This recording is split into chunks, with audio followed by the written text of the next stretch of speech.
Bidadi township ವಿಚಾರದಲ್ಲಿ ಈಗ ಈ ಭೂಚಕ್ರದಲ್ಲಿ ರೈತರು ಸಿಕ್ಕಾಕೊಂಡ್ಬಿಟ್ಟಿದ್ದಾರೆ. ಈ ಕಡೆ ಡಿ.ಕೆ. ಶಿವಕುಮಾರ್ ಕೊಡಿ ಅಂತಿದ್ದಾರೆ, ಈ ಕಡೆಗೆ ಇವ್ರು ಕೊಡಬೇಡಿ ಅಂತಿದ್ದಾರೆ. ತಾರಕಕ್ಕೆ ಹೋಗ್ಬಿಟ್ಟಿದೆ. ಈಗ ಸರ್ಕಾರದ ವಿರುದ್ಧ ಈಗ ರೈತ ಸಂಘಟನೆಗಳು ಬೀದಿಗಿಳಿದಿವೆ. ಸರ್ಕಾರದ ವಿರುದ್ಧ ಘೋಷಣೆಯನ್ನ ಕೂಗಿ ರೈತರ ಆಕ್ರೋಶವನ್ನ ವ್ಯಕ್ತಪಡಿಸ್ತಾ ಇದ್ದಾರೆ. ಬಿಡದಿಯಿಂದ ಬೈರಮಂಗಲದವರೆಗೂ ಕೂಡ ಬೈಕ್ ರ್ಯಾಲಿಯನ್ನ ಮಾಡ್ತಾ ಇರೋದು. 450 ದಿನಗಳಿಂದಲೂ ಕೂಡ ರೈತರು ಹೋರಾಟ ಮಾಡ್ತಾ ಇದ್ರು ಕೂಡ ಸರ್ಕಾರ ಹಠ ಮಾಡ್ತಾ ಇರೋದು ಯಾಕೆ ಅನ್ನುವಂಥ ಮಾತುಗಳನ್ನು ಅವ್ರು ಆಡ್ತಾ ಇದ್ದಾರೆ.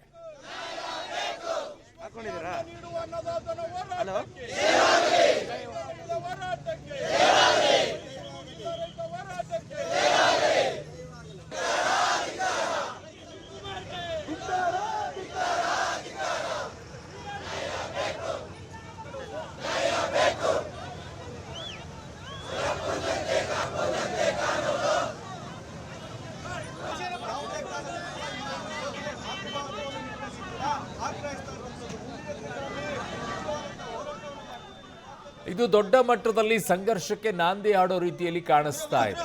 ಡಿ.ಕೆ. ಶಿವಕುಮಾರ್ ಅವರು ಕೂಡ ಈಗ ಮಾನ್ಯ ಮುಖ್ಯಮಂತ್ರಿಗಳು ಪ್ರತಿಷ್ಠೆಗೆ ಬಿದ್ದಿದ್ದಾರೆ, ಮಾಡಲೇಬೇಕು ಅನ್ನುವಂಥದ್ದು.